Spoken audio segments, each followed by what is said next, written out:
The name of this man is Samuel, a famous video game streamer who suffers a tragic death at the hands of an enigmatic individual, a hater. All because I was jealous of the millions Samuel made from those games. Throne of the Soul, or this was the official story. When the young man opened his eyes again, he found himself reborn as a level 1 in a level 30 dungeon. As expected, the enemies were brutal. Rare beasts such as level 25 fused worm, blood axe, bite, plague beast boss, level 30, how? Could you survive this world, get up and see the sky once more? Could he become a king again? Okay, that may be a lot. Let me give you a little context. March 6, 2024, the king who had unified the 8 kingdoms has ascended to the throne of souls for the first time. He was congratulated for becoming the first king to occupy said throne, received a mysterious reward that could only be used under certain circumstances. Of course, everything is. It happened within a game. Our protagonist was celebrating his achievement. It was incredible, the perfect crown for his successful career as a streamer. But one day he was stabbed in the abdomen.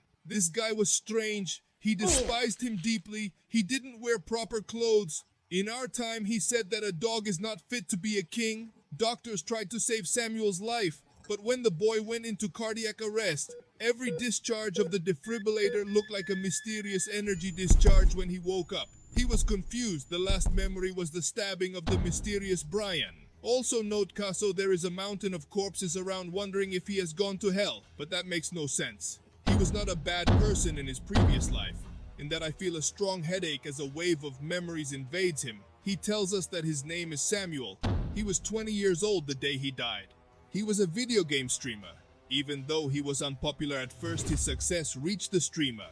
A certain Juegos, Rono del Alma, an open-world action RPG game set in a medieval fantasy world but linked to futuristic technologies. According to Game Time, an alien ship crashed into Earth and the technologies merged. Let's go from daily bread.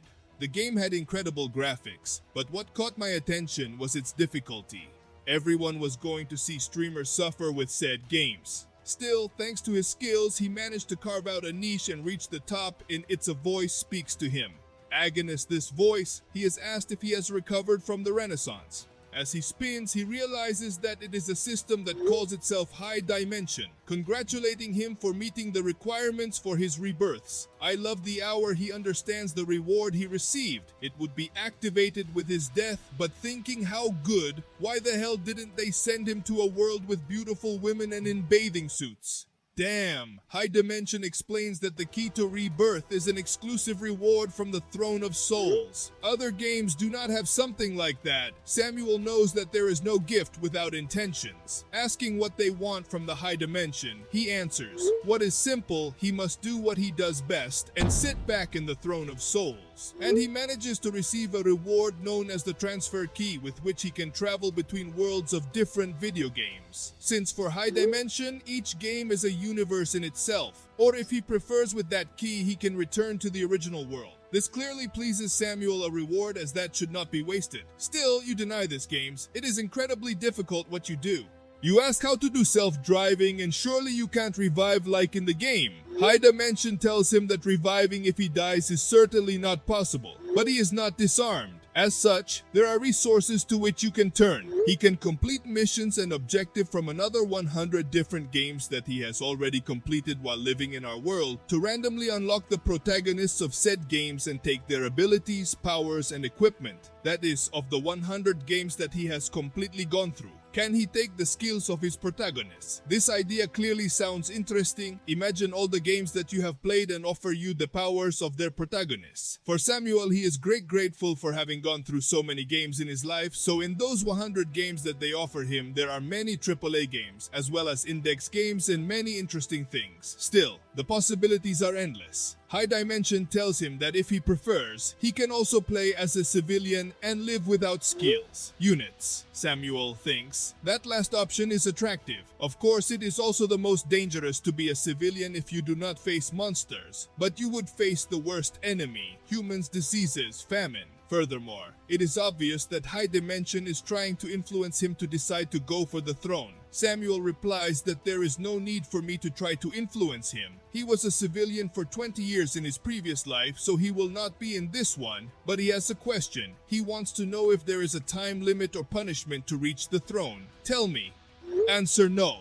There is no such thing as a time limit. Dimension asks if Samuel has decided that for sure, establishing the contract while Dimension disappears, wishing him good luck immediately afterwards. Samuel has no rest. He hears a voice that calls him as he looks. There are 4 figures on the ceiling tied there, hanging one of the subjects. Clearly an elf asks if he wasn't dead. Saw him die a few days ago, asking if he's a reborn. It doesn't matter anyway. The important thing is that when he comes back, he asks. Since he helps them, they must get out of there. This elf is called Zarko, level 21, Royal Guard and Mage. Another guy says it's crazy. A scared and cowardly brat can't help them. He is Diego Royal Guard and Human Warrior. Aligning says they better destroy him once and for all. The titles don't matter anymore. He is level 20, Angel Royal Guard, Hunter of the Beast Tribe, and there is someone else, a rich, beautiful, desirable, who has 2 great reasons for. Roll the mine, level 12, Princess of the Kingdom, Starshine Sarcedo Human Chalk. Samuel recognizes the girl, surprised. He knows that these are not the NPCs from the beginning of the games. Plus now he knows where he is. He shouldn't be in this place. This is disturbing to know.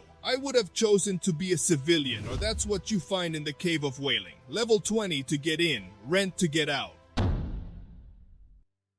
The plot is messy. It was supposed to start in the village of Anka, which is level 1 to 10, and then it would go to the cold jungle level 10-20, where do some important missions take place, and after that he would go here to the Cave of Wailing, where would he rescue the group in front of him. Anyway, for now you don't have to worry about that. First you have to choose a profession. Activa, the system that deploys professions. The first is the Brave Warrior, melee combat equipped with long camp and balanced shield and attack and defense. The second is the Arcane Mage, ranged attack, weapon, 2-handed staff, spells and healing abilities, followed by the Stealth Assassin. Melee distance, weapons are daggers, knives and anything he can throw like your mom's flip-flops. He stands out in speed and agility, and the 4th Elemental Archer class, ranged and melee attack. He can use sticks, bow, arrow, control, as well as the strength of the elements. And finally,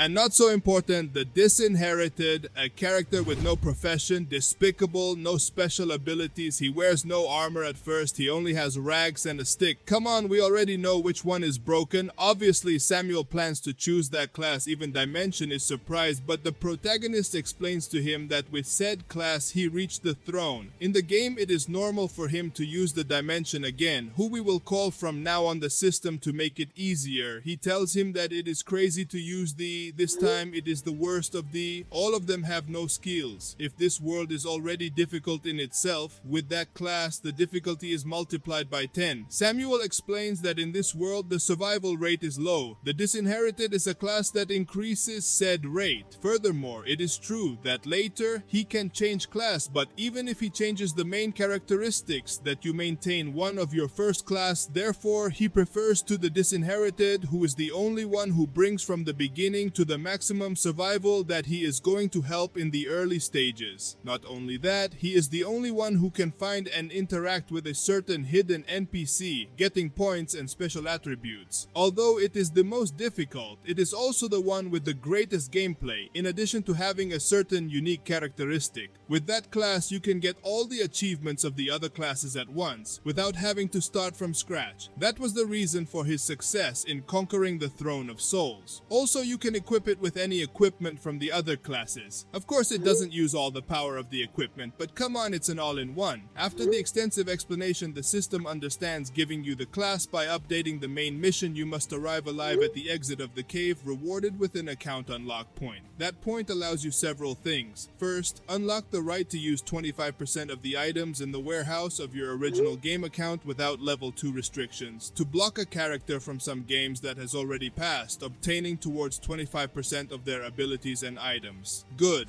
With this information, Zamora understands the mission. He finally puts on the captive's skin. They encourage him to free him. He approaches the rock where his ropes were tied, and after a while he frees them. Sarko thanks you for your help. Angel is a little pessimistic, so he prefers to stay and die. Diego hurried Zarko to wake up the princess. Zarko was going to explain how to wake her up, but he was hit by a mass and sent against a wall. The others were surprised in front of them. The boss of the plague beasts told them that food has no right to leave. They don't understand why. The beast is in front of them. Now all this happened in the protagonist's head, he explained. He found himself wondering what would happen if he released them. Now he knows that if he does it now, the boss of the plague beast is going to appear, and that is an extremely difficult battle. If they fight, they should do the best they can, but they are unlikely to win in their current state before facing him. You must explore, get the point, and unlock 25% of your inventory. It won't unlock a character for now, that's very risky. After that, he'll come back to save. Well, although they are NPCs, they are important in the story, so returning to reality, he decides to ignore them, causing Sarko to ask him, what do they do? Well, without them, you can't escape. Diego says he already knew he was a coward. Samuel points him out and tells him that no matter what they say, they will understand his intentions when the time comes, deciding to face the first enemy that appears, a plague tribe puppy. Level 5, when the beast notices the weak human, it roars and lunges at him. The prisoners think it may be over, even if it's a puppy. Level 5. He can't do anything being a level 1 when the beast attacks him. The protagonist rolls to dodge the attack, again rolls again to dodge another attack. Come on, this seems to give soul. The group is surprised. He has dodged the monster's attacks twice. That is no longer luck. He is not an ordinary person, but having all the experience he must have fought. 1,000 battles, the monster throws a bomb, it explodes, but from the flame Samuel appears and hits the cub's head. Samuel dares the creature to attack, it launches itself at him, but its neck is broken with a hard blow. From his club, Wheat is surprised. Disbelieving and grateful, the protagonist rested on the creature's body while thinking, he can certainly anticipate the attacks of those things thanks to his experience. Still, their equipment and weapons are extremely bad. In any case, because he is an outcast, he must opt for a non-traditional approach. What it will do is avoid fights except forced ones. The system, the view, which by defeating the monster has obtained 100 soul points and 2 gold coins. Also, his weapon increases his attack by 5 points. Jose, protagonist, looks at his stats for the next level. He is 900 soul points missing. His goal is still to get out of that cave. Killing monsters is not an option right now, in that the trapped trio yells at him to free them in case he is forgetting about them. Princess Mina wakes up, tells her men that enough is enough, they don't have to beg, they should be able to escape on their own if they are not able to do that. What fate awaits the kingdom? Now they address the protagonist. They call him Disinherited Level 1. His choices are extremely...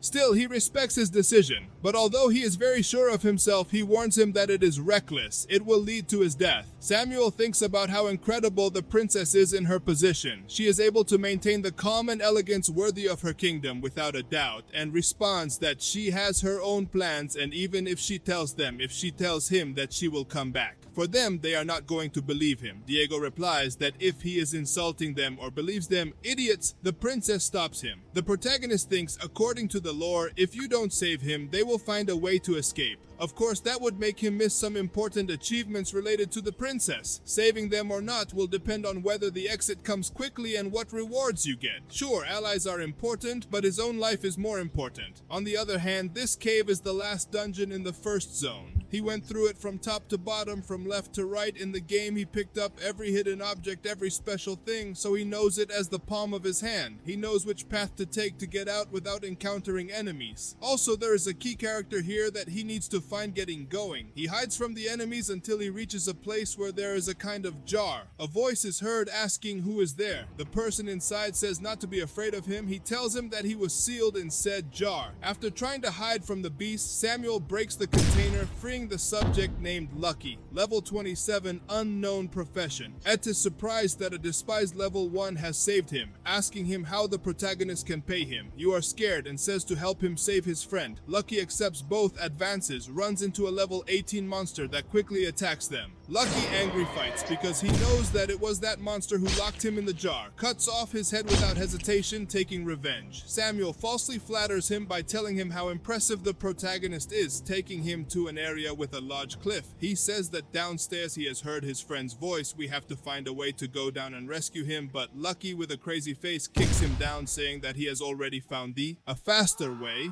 While Samuel Ka Lucky apologizes in a sarcastic way, he says that he got carried away by his bad habit. which is to push people to the edge of the cliffs. Besides, Lucky says, everyone knows that killing the reborn is a rule. Samuel from deep down asks, how does he know he is a reborn? Lucky is surprised he fell from so high and is still alive. This is actually what Samuel wanted. If he had jumped by himself, he would have died, but Lucky's NPC cell only takes great damage.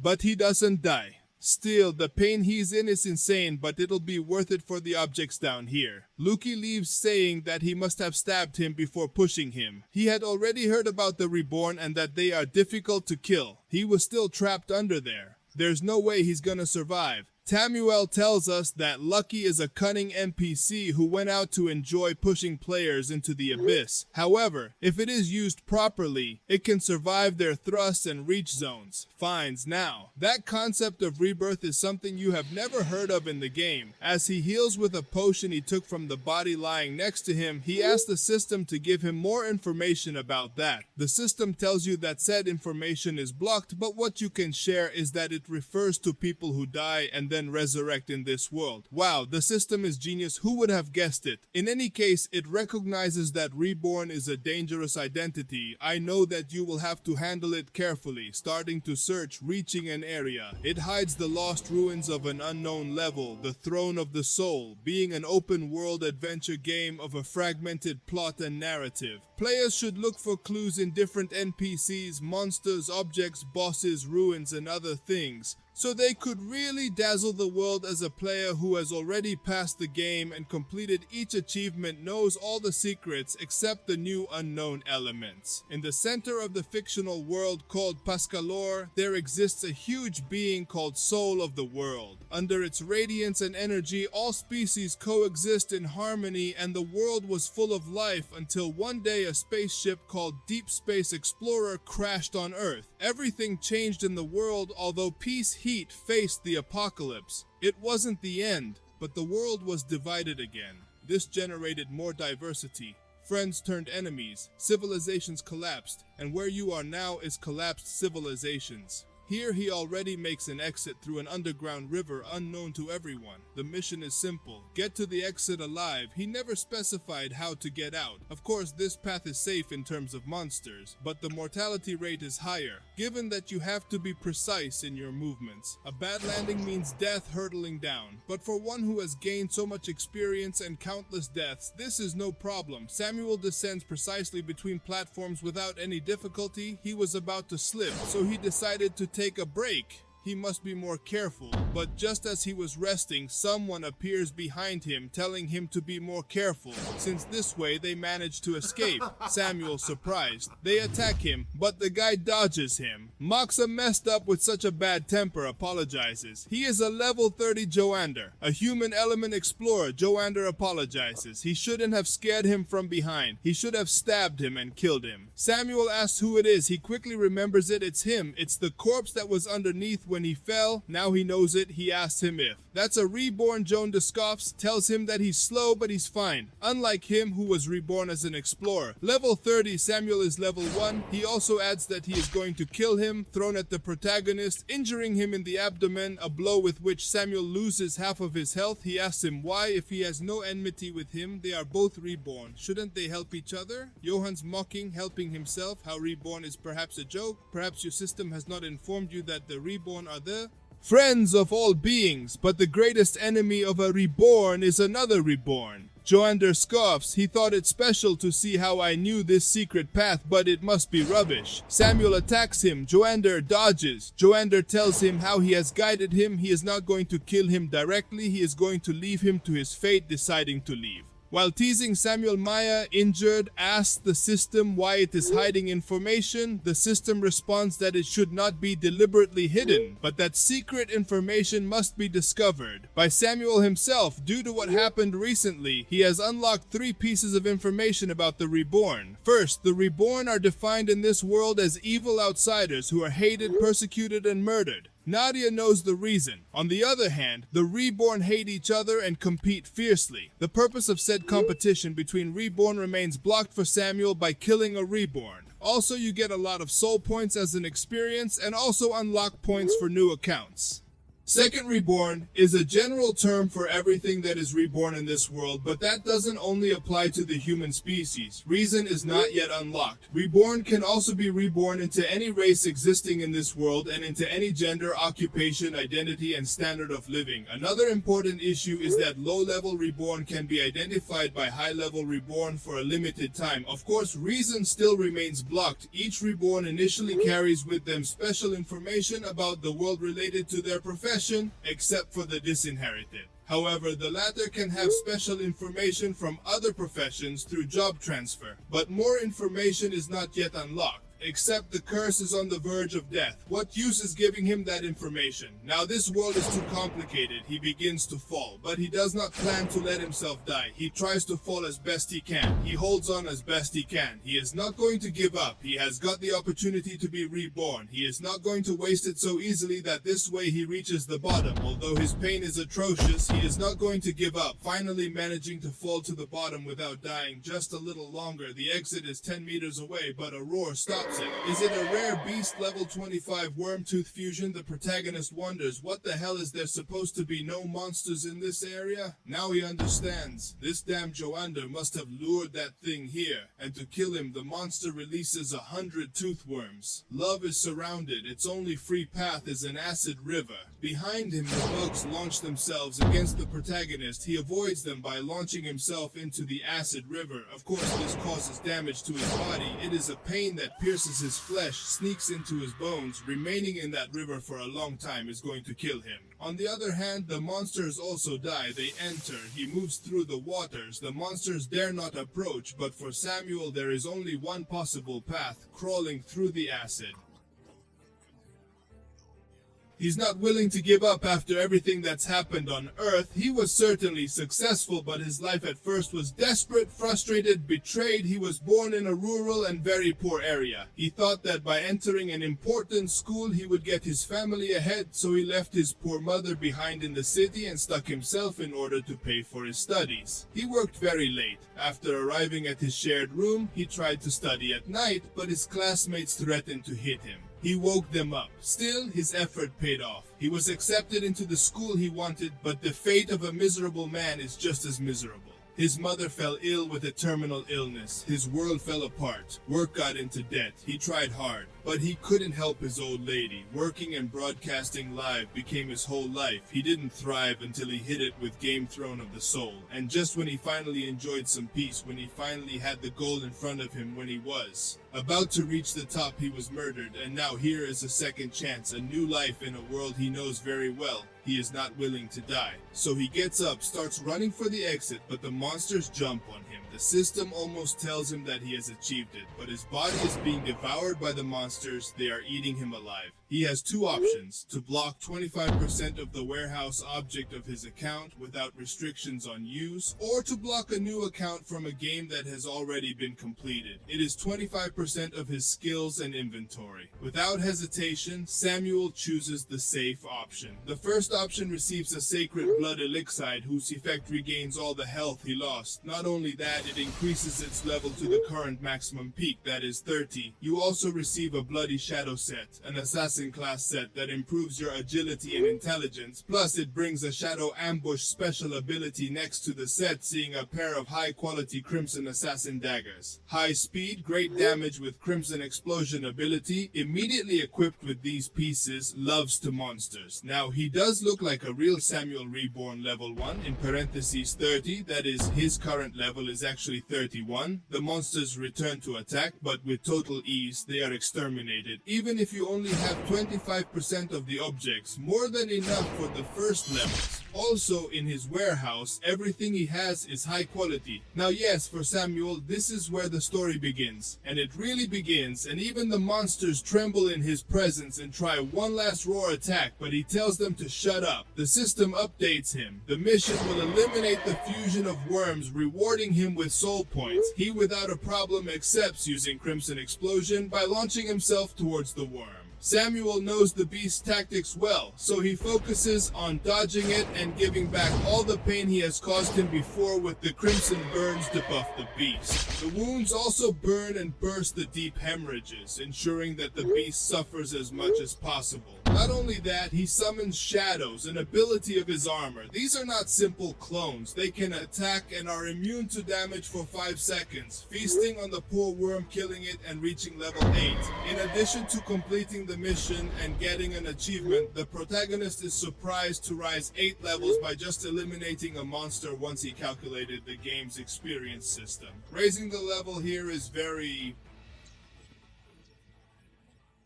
difficult, so much so that by doing so he gained the leisure of his subscribers. Of course, it wasn't much use anyway, since it was still very difficult to climb up. In addition to the reward already obtained, he receives 108 gold coins, jar of crystals contaminated by 2, and the prayer dagger of suffering, an ability that, when taking a certain pious stance, summons several affiliated swords to pierce 3-dimensional space in an area of 3 meters around his body. That last one is very cool. Somewhere in the game tried to farm this ability 1 to 30 times and only obtained it once, and since at the moment the equipment he obtained is assassins, he will invest his points in agility. Now you will see the rest of the objects you got from your inventory, since they have given you 25%. Most are consumables and materials. The protagonist doesn't like this. I hoped that being his inventory he would have gotten more weapons and high-level abilities, but apart from the set he has gotten, he needs to block more abilities. What he wants most now is to unlock the Blood Dragon Armor set, a Berserker class set that comes with the Thorn Sword. The Dragon's a swordsman with devastating power. He could also use the Starsky Prophet set, a wizard set with the Deep Void Lantern, a first-rate staff. Although if you ask me, the first looks like a man near core and the second like cinch armor, so this is very Warhammer, you know? Anyway, the important thing now is to rescue Princess Mina. He would like to make a lone wolf, but with this other reborn Yohander, it is better to be cautious and have a group just in case. Kaso also has certain doubts. First, how big is Yohander's impact going to be on the original game? Could it change events? So without knowing that information, he prefers to join the princess's group and not take risks until he obtains valuable information. Second, on Monday, if he saves the princess, he may become an important backup in the future, so it will be his best path as he advances towards Princess Samuel Barria, with the monsters reaching level 10, thus activating the prestige system. This is new for him, a system that did not exist in the game.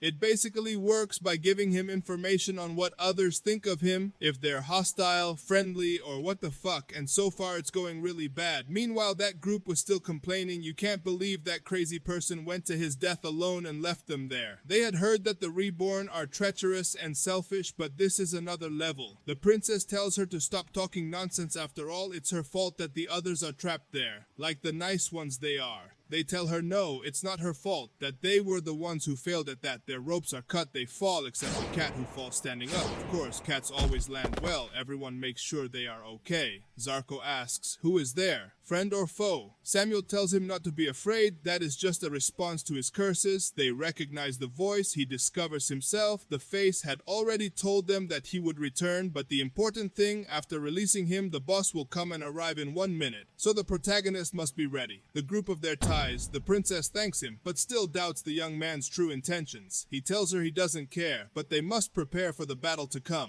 Diego yells at him to watch his tone. He is gonna behead him to do with. The incredible thing is that he has gone from level I to 10 so easily, and for Angel, well, Angel wants to fight with him and kill each other. The protagonist responds that they can do whatever they want, but without him they won't be able to win. The princess stops Diego and tells him to better prepare for the fight against the boss and stop. If they argue, they listen. Samuel thinks the princess's personality is the same as in the games, and the hostility of her guards is due to the fact that she did not help them in the first place when she saw them, so she can cooperate with them. He places some electrical traps, asking the group to hold on for 3 minutes, which prepares everything. The boss comes fast to the battle. This monster is smart. He tells them that the food has no right to escape, but he can try to. He is going to cook it himself. He is Mordi Bloodaxe, level 30, Decor Demon. Well, I added that, but it hits him hard. Of course, for his bad luck, he steps on an electrical trap, suffering damage. The group takes advantage of that by launching their attacks, but Mordi fends off with a simple blow, drops 1/4 of Diego's health life. Sarko's spell tries to go through boss's body, but this one scoffs. I ask if that's all he he has, breaks the vegetable spikes in one move, charges at Diego, who dodges his attack, starts spinning at high speed, causing a tornado that hurls the rocks like projectiles. The princess places a shield on her allies, avoids. When the projectiles kill him, recognizing the support mage, Moore says, throws at her, holy god, look at those buttocks. I say, ha ha ha. The chief's attack was deflected by Diego, whose shield was shattered by the impact. Morty was going to finish him off, but then he screams in pain as he spins. Another protagonist has nailed his dodakas in his back, lowering his life in half. Not only that, but it's also poisoned him. He attacks you, Samuel, who dodges, bites, tries to get the poison out of his back. It hurts a lot, but he's not able to reach him. Angry, he hits the ground, destroying it. But at the same time, he wakes up the dead. Samuel warns group, they will have to take care of the corpses. He will take care of the boss. The beast asks him how he dares to face him, only tells him that he will resist the pain and challenges him to go with everyone. Samuel thinks the poison has 1 minute left, and for Samuel, the best thing is a one-on-one battle with assassin equipment. The boss insults him, he thinks so much, he asks anyway, he will end up. Puresimo answers that is not a good way to die, using the Crimson Explosion ability, and launches himself. Against Murdy, the boss Murdy is known in the game for his great strength and resistance. Samuel died at least 30 times before he could get over it. Returning to combat, Morty launches his attack, Samuel dodges. He knows Murdy is Veil, his powerful blow. Also, his axe has a vampire effect. It can only withstand 2 blows from the monster. For now, his agility keeps him safe. I bit the debris spear against Samuel, who dodges them. And there we see the princess's buttocks, I tell him. We see the princess, who is surprised because in truth that disinherited level 10 is capable of facing the boss. Humor 10, smarter than it seems, tells the protagonist that he already understands the plan to keep him at bay, to use and take advantage of the effect of the poison, because it is going to go badly for him. He uses his blood dance ability. This is the third phase of Moore. I told you that he launched a blood attack hitting Samuel. He loses health. He already knows it. In this phase, his attack range increases considerably, but this was just what Sarko wanted, and Diego thinks Samuel is finished. There is no way he resists that. Bites attacks, Samuel dodges using a teleportation move in the games, tells us Samuel was trying to dodge attacks by walking away. That doesn't work. He always died in this phase. The key now is the melee attack. Hitting the beast is easy in exchange for. Every Morty rank loses speed and defense. Now what follows is a battle of attrition. He will hit him with his blood and Samuel is going to hurt him. How many times can he see who falls first, bites and insults him? That hurts him, and he always stabs him in the back. The princess guards are surprised. Angel, the one who bites the most attacks. Samuel spins like in Dark Souls, advances, throws clones, hits the site, you lose the humor, and is angry. He can't believe someone like him would push him to such a thing using a new blood shadow attack. A rune that absorbs blood and restores the user's health. The protagonist is surprised that blowjobs Mary Jane. Morty never had such skill in the game. Luckily for Samuel, the princess locks the chief in a sacred barrier, preventing him from using the rune. Of course, the barrier is weak. Morty lunges at the princess, angry that she has interfered. Her guards can't help her. They are busy, but Samuel knows how good meat can't be missed, so he bears the blow. Just doing that drops 3/4 his health, and quickly using a position healing half his life, Morty insults him. The protagonist challenges him. The boss doubts, thinks, but he himself has no mana left, and the sense of danger that comes from that boy is too strong. So Morty has a plan. He runs away, telling Samuel that for today he is going to let him live. The guards arrive with the princess. She says Veil is fine. Samuel shoots out. He doesn't plan to let Morty escape, so with his clones he attacks him, and without much drama annihilates him. The princess group gains experience by going up 1 level every one. Samuel goes up 2 levels. Now level 2 in parentheses 30 means it is level 32. Also, as a reward, he obtains the blood-frenzied axe, Morday's weapon, which can heal him. A corpse control grimoire that you already know what it's for, controls corpses. Although you can only use it at level 30, you also get a blood absorption mechanism that can absorb organism life up to level 10, healing your health. Come on, except for the grimoire, it's the perfect equipment for a tank. The princess approaches Samuel, extending her apologies. He should never have doubted him, especially because of the protection he gave him before. Love responds that it's nothing. While he thinks about what happened in the battle, he bites. Using that magic, he wonders why things are changing. If at all it has to do with them being reborn, whatever it is, this makes this world even more dangerous. Enemies can be and are unpredictable. Now Talco was surprised. It's like Samuel was someone else. Now Angel says that he is certainly amazing. He is very grateful, but what he wants most is to fight him. Diego apologizes. He misjudged him and feels ashamed. The system warns you that your reputation with the princess changes to debt due. She's friendly now. He plans to take advantage of that increased reputation to obtain information, asking why they don't care that he is a reborn.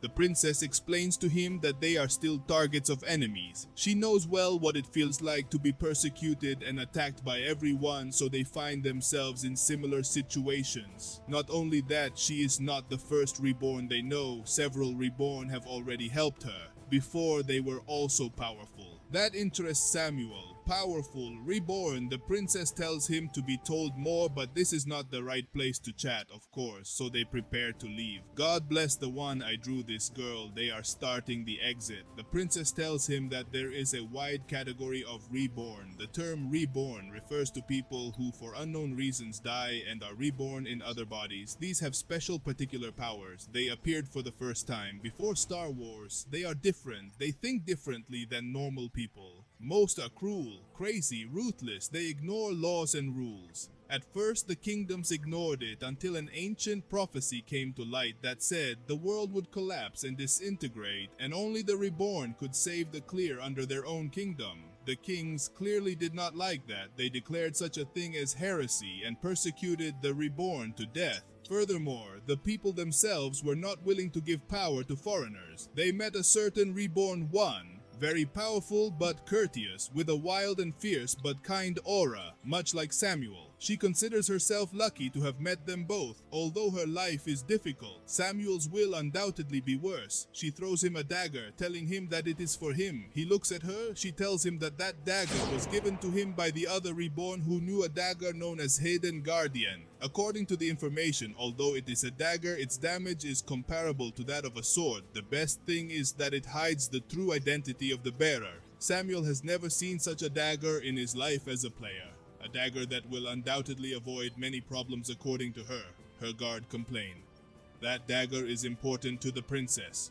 She says it is a decision she made carefully, so there is no going back. Samuel looked at her. This dagger is really useful. Certainly the princess is honorable and kind, destined to be the queen. She is the last descendant of the kingdom of Starshine, must have led a life of royalty admired by all. However, disaster struck unexpectedly. The soul of the world split into 8 pieces. That caused chaos. Although there were no living organisms on the spaceship, the presence of known genes caused mutations in the species, and that led to the annihilation of many kingdoms. To protect the world, the Starshine Kingdom sent its troops, united the 8 lords in a fight against mutant forces. That was the first Star Wars. They destroyed most of the enemy forces, but the Starshine Kingdom spent resources in large amounts. The 8 allied lords were now enemies. They took advantage of their benefactor's moment of weakness and betrayed him, although that happened hundreds of years ago. She is still seen as a danger by the 8 descendants of the traitors, but thanks to her personality, the more oppressed she is, the more determined she will be to follow the path to restore her kingdom. Sarkos.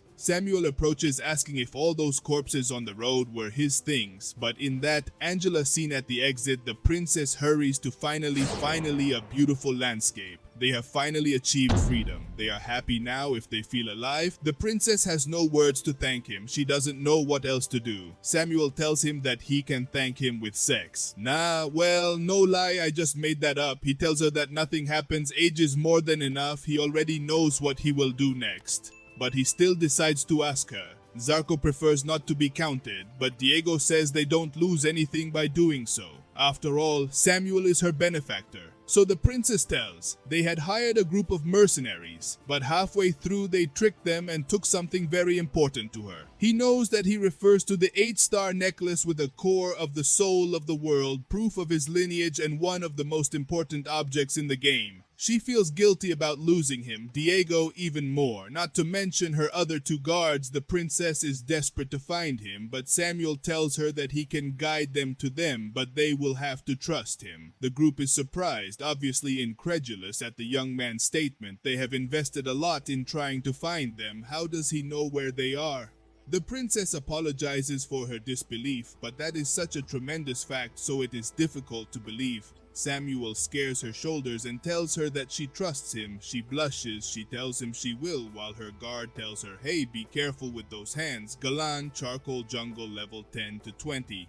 The underground fire burns constantly in this jungle, but life still resists. If you like heat, living here is the best. Just make sure the fire spiders don't bite you. Oh, here everything is eaten, poor lizard. One moment he ate and the next he was eaten. Here was the mercenary group pact of justice that they were celebrating because that crazy bitch was deceived by them as well. Her identity, although on the other hand, how long must they stay there? The boss does not respond. He was focused on looking at the necklace. He tells her that there is no need to scream. He is right there. They are still in the forest, in case the crazy woman manages to escape from the cave of the elements, regretting not having killed her directly, although her companions are sure that the beasts have already done the job. She remembers, if she had only accepted the boss's offer, restoring her kingdom would be much easier. Remembering when they betrayed her, she was angry, she insulted. Name of your group, then Justice or Justice. The leader had a proposal. First he says that it is not treason, but to help her. They will help you restore your kingdom. Of course, the price is for her to marry him, but the princess was not willing, preferring to die. The leader of the mercenaries mocks, maybe if he kills his men he will agree, but she did not accept. Mocking leader who kept the necklace back to the present, and decides to move. Tomorrow they will go to the town of Anka. It is the closest one of their men. He takes one of the women from the camp and says that it is perfect to take her to do shady things. On the other hand, the guy asks her leader what do they plan to do with that necklace. Keeping it is not a good option. Probably all the kingdoms are after that woman for that necklace. The leader knows he's considered selling it. After all, it's worth a fortune to think they'd earn that much on a mission, but the nearest kingdom is Ila. As far as you know, it's not a very rich kingdom, so maybe you can sell it to JD's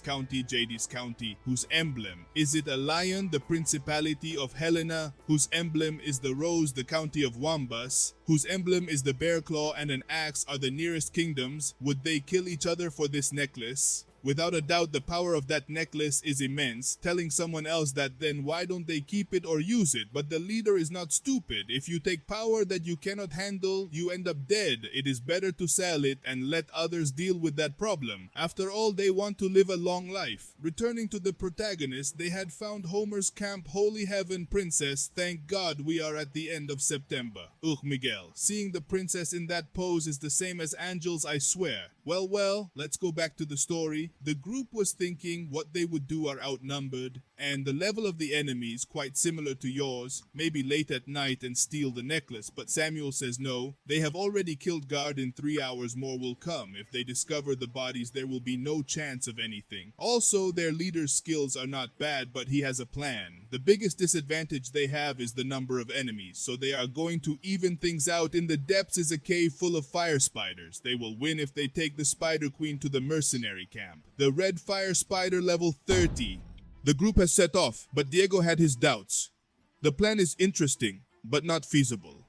Between them, only the princess and the cat can use invisibility spell. Angel gets annoyed why they call him cat, says he's a tiger.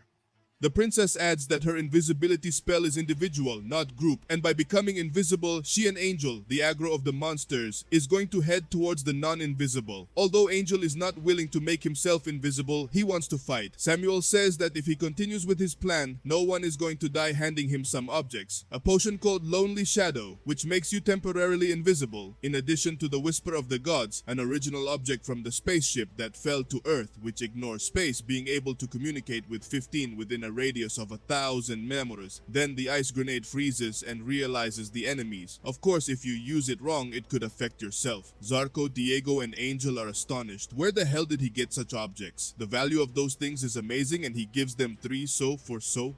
Of course, Samuel got from unlocking them, although he didn't get much. He plans to get more, but he doesn't plan to tell them that either, replying that it doesn't matter where he got them from. But with that, the plan is settled. The princess replies that she respects her secrets, but that amount of objects from deep space would paint even the 8 kingdoms. They are extremely rare and intended exclusively for royalty, considered as the highest decoration for a nobleman the Academy of Deep Space Observers has popularized. Of the artifacts, but most are poor imitations. Even within the 8 kingdoms, a religion dedicated to such artifacts has arisen. It's the Academy. They are also an independent organization that turns these artifacts into weapons, selling them to the highest bidder, not to mention the value that deep space objects have on the black market. Samuel replies that then that was what she did. She sells her objects on the black market. She startles him because he knows that. Asking how he knows, he says it was just a guess.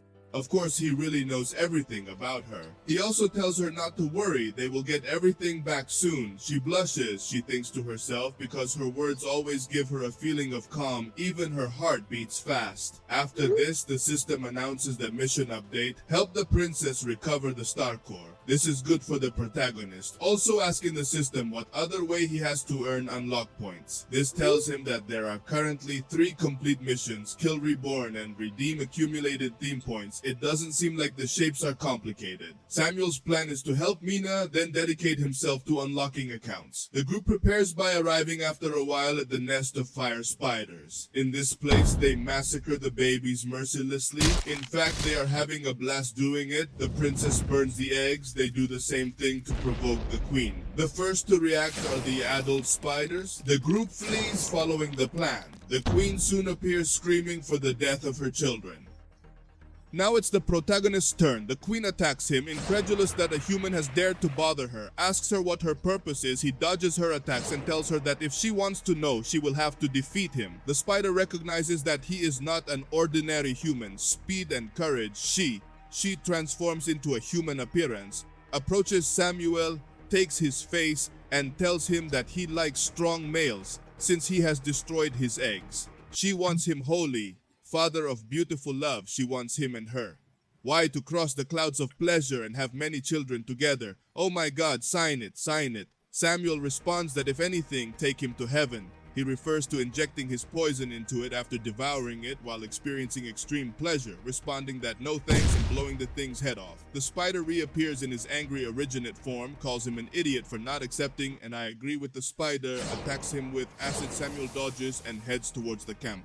He knows the key to victory is getting the boss out of his territory. The spider corners him in mockery, asks where was his determination. They're on the edge of spider territory. The spider has also stopped advancing, so he uses an infallible tactic to provoke it. He tells him that he was sent by his leader to be down to the last drop of his silk and manufacture equipment. Also, there are 30 strong, vigorous males in his camp, so you can't be scared off by 30 strong males. That brings her without hesitation with the spiders. The temptation to have 30 strong and healthy males to herself is so strong that she follows Samuel without hesitation. In fact, she demands that he take them to them. For the protagonist, this is perfect. Plus, he begins to understand how the rules work in this world. Come on, this isn't a game. Meanwhile, the princess's party continue to drive the spiders closer to the camp. Their plan is simple. They divide into 4. Well, that doesn't sound good. Each one is going to take a position covering each point of the camp, bringing the spiders as close as possible. The leader of the mercenaries, on the other hand, had already found the bodies of his guards, realizing that they were murdered in an extraordinary way. They are being married, but not for the princess, he says, for there is no one with such skill in that group. In that, he is informed that the camp is being invaded. They think they've seen the princess, but the invaders are spiders. This surprises the leader. The princess, after all, escaped in the camp. The battle was taking place. It was a massacre. The men did not expect such an attack. The strongest of the mercenary leader were having problems, but they are observed by their leader. These ask for a counterattack against the monsters, but the leader tells them that these spiders were not attracted to the camp. The enemy is another, so they must take everything they can and flee. One of them asks if they will leave their brothers. The leader sends the devil to the brothers. They must take what they can and escape. But then the spider arrives and also destroys the place where all their money was kept. The spider launches happily. The boy was right. There are many strong men here. She will be able to reproduce multiple times the spider. Group, the leader dodges the poison. He is curious about what the spider said. Who is that boy? One of his companions takes his foot. Yuri, his closest friend, begs for help. The leader takes him. Yuri thanks him, but he is thrown against the spider, being shattered. He escapes, leaving his men behind while Kors meets the buttocks of the princess who give their face for her. He launches to attack her angry, but it was only an illusion in that behind him someone appears, puts a dagger in her neck,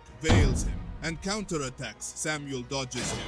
The leader of the mercenaries asks if he is the boy who caused all this, perhaps all this to steal her necklace. But what bad luck. He is very cautious. He will never murder anyone. Level 10 has wasted his plans by launching himself against Samuel, who dodges the mercenary with one blow, destroys the trees like butter. But what puzzles the mercenary the most is Samuel's ability. They are not typical of a level 10. The protagonist challenges them, asking if it is the best he can do. Being the mercenary mocks he plans to fight. It is idiocy. Besides, she had her chance to kill him before, and she missed it. But the protagonist is not an idiot. He responds that he knows very well that the piece of equipment he wears makes him immune to attacks from behind, paralyzing and damaging sneak attackers. The mercenary mocks incredible. A level 10 knows that, but he is overestimating, throwing himself at Samuel to dodge the attack. The mercenary quickly launches a ranged attack in the form of claws, sure to kill him and be certain. Their profession characteristics are really very different, but in this game, in this world, Samuel knows that skills are more important than profession. A counterattack is launched. The mercenary has covered himself, acknowledges that Samuel's combat experience is better than he expected, but it's still insignificant. The active new power becomes a butterfly. This is the Advanced Ranger Sacred House of Elements skill, which arms your body with the elements for both attack and defense. It is somewhat complicated to defeat this spear with the protagonist. Damaging him takes him down from an attack for almost half of his life. He continues his attack, saying he's definitely going to win. Of course, he has damaged Samuel, but the young man remains calm and tells him that if he showed up at 1-1 versus 1, it is because he will undoubtedly win. The mercenary scoffs, asks what he plans to do to beat him. Samuel took out a small rock or profession emblem, a level 50 item that unlocks skills of that level for 3 minutes. Of course, he can use it because he has obtained it in his wine warehouse. Without level penalties, when the stone is placed, the Shadow Assassin God is unlocked. The mercenary jumps in thinking it's a cheap trick. The two collide, but Samuel breaks the mercenary's weapons, who can't believe it. He thought that before was an illusion, noticing how terrifying it is to try to escape, but hands reach for him and catch him, take him to the floor. Samuel now mocks who will die horribly. The mercenary asks why he didn't use it from the beginning. Perhaps he manipulated him on purpose to humiliate him because he does that to him if he has nothing against him, he asks. Telling who he really is, Samuel only makes fun of the mercenary who desperately hands over the necklace asking for clemency. But Samuel responds that the one who forgives is Santa Claus and attacks him. Leaving him dying, he takes the necklace by completing the side mission, receiving 8,000 soul points and an account unlock point, handing the necklace to the princess, telling her it's now her turn. She has questions, why instead of killing him directly, she threw them into the cave of whales. The mercenary responds that it wasn't kindness. He didn't just want to get his hands dirty, but he very much regrets not having killed her. Samuel thinks he's about to die. The real reason is because he was betting on the princess's fate.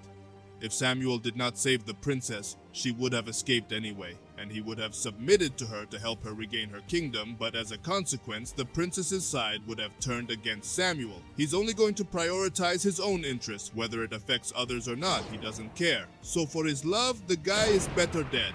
Diego angry appears and launches to finish off the mercenary, but the spider also arrives and takes him away, saying that he is for her. The mercenary laughs, says that he prefers to be squeezed by the spider before he will die at the hands of them, and me too. I also want her to squeeze me. The spider is happy. She really caught a lot of strong men today, but she only needs Fern Samuel. She wants to enjoy him calmly. Samuel Odin to the group to back off. He will take over. Of course, the effect of the stone you have used lasts less than 1 minute. This battle is more than screwed up. The group even so decides not to back down, but rather they are going to help him. Spider is willing to capture them all except the princess, since women are of of no use to him. She says it, not me.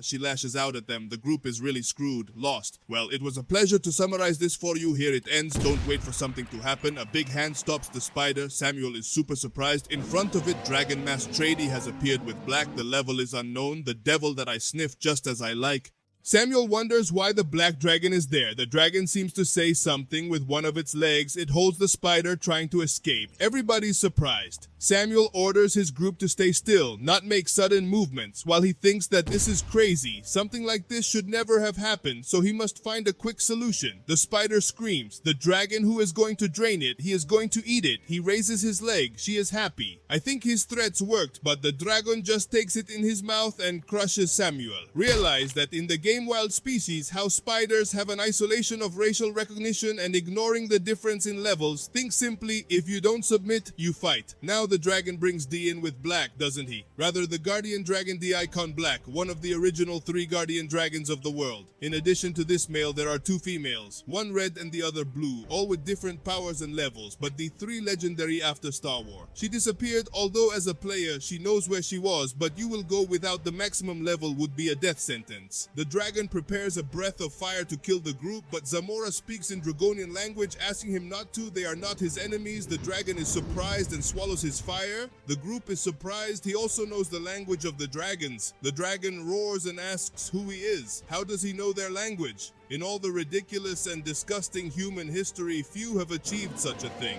Samuel replies that he not only knows. Does the language of dragons also know his true identity? And to the question of why he speaks the language of dragons, it is an item that the Dragon's Secret Language book has. Yes, I know another script, but he is good. He is dying. He kneels. He calls him Dragon, guardian of the soul of the world, witness to the rules and laws, noblest companion of the royal family, star shine, black star that represents strength and fire, guardian, dragon lord I with black. He is Samuel and greets him with the greatest respect and reverence. The dragon roars again. How is it that he knows all their identities? If he does not respond, he is going to kill them all. That he does not plan to deceive him open in humans are the epitome of weakness and cunning. He will not be deceived again. Samuel notices that the dragon is injured. Maybe that's why he is so enraged in the soft Daikon games. He would take the initiative to be hostile to the humans. Something must have happened. Maybe it has to do with some reborn. The impatient dragon plans to burn them all, but Samuel says to wait. He knows that because he serves Princess Mina Ultima de descendant of the Starshine lineage. Mina is re-scared but moves forward pretending to be safe.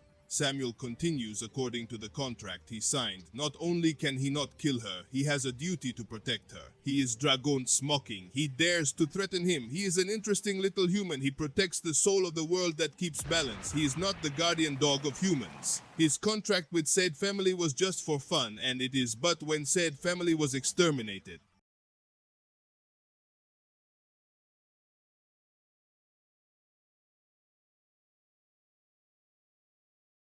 Samuel shows him the Colado star core that can only be possessed by Starshine royalty, but Dragon attacks them. Samuel dodges while holding the princess. The dragon insults Samuel. He dares to touch the star core. Samuel claims him. He hasn't finished speaking and attacks him. What the hell is wrong with him? He's breaking the rules I swear to protect. Did he fall into the dark? Samuel curses to himself to survive that gas all and so valuable. The dragon prepares another breath while telling him that so they can resist his breath. Those objects are like the ones he saw in the first Star War, however. Those things can't resist more than one attack, the dragon says. Samuel desperately thinks what he can do to get out of this dead end, unlock an account or object. The possibility is small that inventory, little can save him now. If he unlocks his dragon set, he could be saved, but he doesn't have the strength to use it. He talks to the princess, tells her that to break this mess, there is only one method and it is painful for her, but Mina says to do it on the Nokia. Diego asks what he is doing, but he responds, let it not interfere. Stab the princess in the chest. Hey, be careful what you puncture those balloons with, brother. The useful one. Does he use his best skill to get the blood from her heart without damaging her or killing her? Then he takes it out, drops the blood onto the necklace core. The dragon attacks, but his breath is stopped by a warrior. The dragon is startled. Do you recognize the how is it possible? The dragon wonders, because in front of him is the first king of the kingdom. Starlight Minantilis must be an illusion.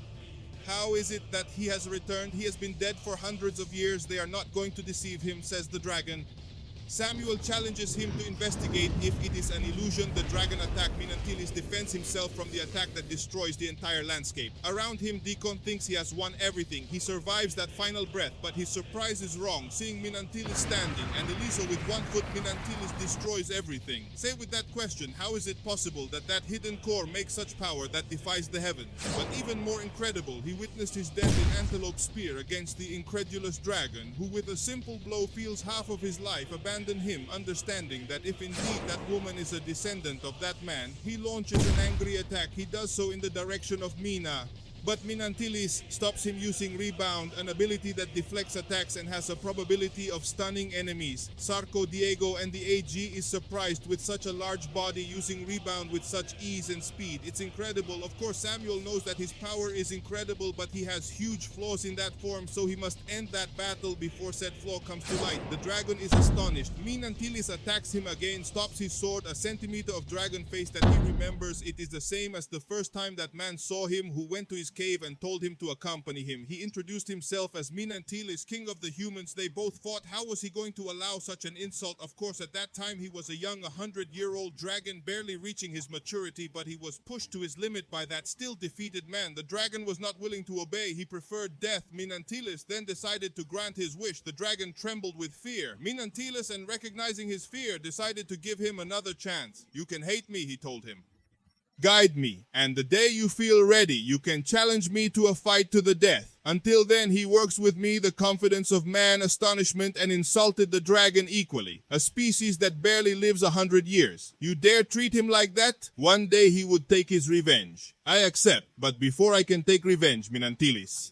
He died in combat, yes, unthinkable. That extremely powerful man killed during the first Star War. The dragon regained his freedom, but never his dignity. That's been his biggest regret. But now he's here hundreds of years later, even more powerful than he was then. And he still can't beat him. His power still intimidates him. He screams in anger. Why? Because they remind him of his weakness. Because he doesn't leave a dead man alone, demands the lizard. He will never submit again. No one will ever control him again. He vomits something into a chest while he leaves shouting to free them. Samuel thinks not to kill him. It wasn't because he didn't want to. Minantilis' summoning time came to an end. He scared dragon. He left without knowing the truth. On the other hand, that ancient chest the dragon left behind looks valuable, but it could be a trap. It could be an instant death. Furthermore, those in the group leveled up only in person. Such a battle stimulated enough to level up. Diego worries about the princess, but Samuel tells him that he will be fine. Still, what happened must be kept a secret from her. As with her character, she would not hesitate to give her life to activate said power at some point. Now the chest has to see that it has something valuable or an instant death. The group tells him to be careful. That chest could be an imitator, or what us geeks know as a mimic, a monster with the ability to take the form of an object. How do you chest if the moment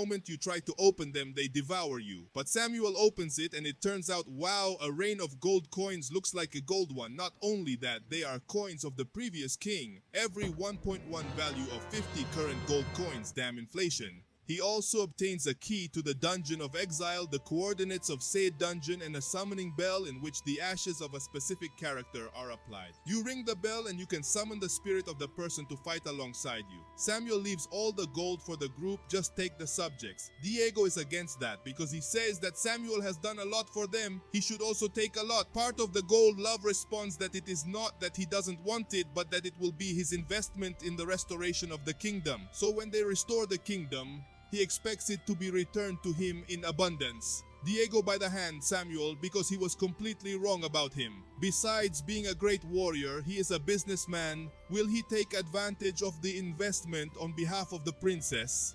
Now they are part of the same team. Sarko's asked if he wants to join them on their trip. They will continue to the boy, Roby, in search of refuge. But the princess is weak now and I say, take advantage before she gets cold. Know me.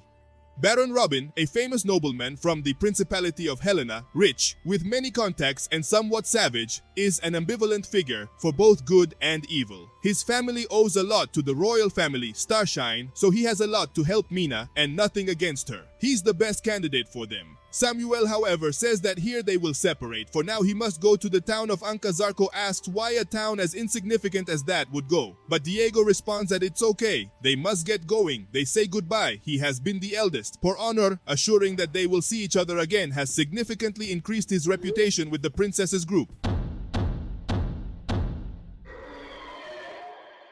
So far, Samuel has completed 100% of the Cave of Whales and 90% of the Coal Forest. Normally in the game, you complete these exploits in the 3 initial zones. The town gives you a reward, but that order is now reversed to make an open world. You can skip maps, missions, and whatever you want, but as a professional player, you can't afford to leave areas unexplored. Since he came into this world, he has had no time to rest and plan. In Anka, you can do that. It is a small and poor town, but relatively safe, with optimal and supportive people.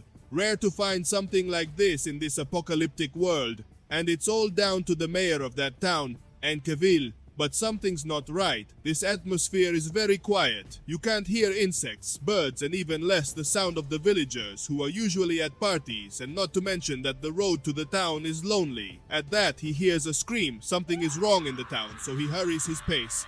A place not very far away.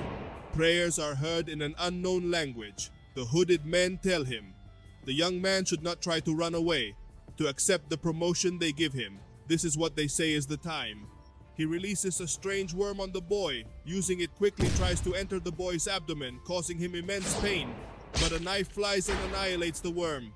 The hooded ones are surprised. Samuel appears asking who they are and what has happened in Anka. The hooded ones go crazy. The sacred insect was killed. That is unacceptable. They scream that the mother star insect has been killed. That damn stranger. Samuel is confused. I have never heard such a name, but in the games he insisted on. Similar species, the subjects of launch attack the enraged. Samuel easily avoids them and annihilated, uncovering their heads. Looking at the tattoos, they recognize them now, but their lair should be far from Anka. What are you doing here? Is he reborn? The survivor uses a mysterious artifact, causing the hooded people from before to transform. He now remembers that's the shape of those guys. The other subject scoffs because now it's over. According to him, they attack with a toxin Samuel, but he covers himself. If he breathes it, he will hit him. Hallucinations attack him from behind, but the protagonist dodges, leaving his cloak behind. After one blow, he defeats the 2 insectoids, leaving the other guy surprised. Samuel asks his leader, but the guy tries to run away, telling him not to tell him anything, so the protagonist goes through his head, completing a side mission, getting 180 soul points and the voice summoning insect, an object that emits a sound, causing the parasites to reveal their true form. Samuel thinks if the one who caused this is a reborn, why bring a parasite from Profa space? Funds in Duplicator, damn, what name? Because to risk that by explaining that they are not parasites that were found on the alien ship when the eggs landed, spread and combined with species of this world, causing genetic disaster, plants, animals, human. Anything can be infected with 3 results. 1, are not able to coexist, causing the death of the host. 2, orderly coexistence, where it is difficult to determine if the host is parasitized. And 3, the most dangerous coexistence, mutated the parasite. It is going to be able to is unknown in certain organisms, improving strength and intelligence. In the original game, there is a cult that worships these parasites, but they weren't supposed to show up until chapter 3. The only reasonable explanation is that in that he sees the boy, he remembers him, he is an NPC from the games that follows you like a shadow, a happy guy with a lot of potential. What happened to him to get like this? He tells her he's not going to hurt him. You ask, who's behind this? The boy says the town mayor has turned into a crazy monster and has driven the whole town crazy. You place them. He kills you. He managed to escape in search of help, but he continues like this. They are going to force her to become a monster to remember that. He runs out saying that he has to save her. The protagonist marks it with an intermediate route. Which of the boys Terra position for 1 hour? Samuel is angry. He is culpable to everyone who is behind this, but he doesn't believe it. He must investigate, getting a new mission, solve the anomalies, and return peace to the people. In the town, the situation was even worse than imagined. It was supposed to be a warm place, but this is a desolate death and nothing more. But he does not plan to let this continue to fall like this in another place that the boy tried to open a door but could not break the chains.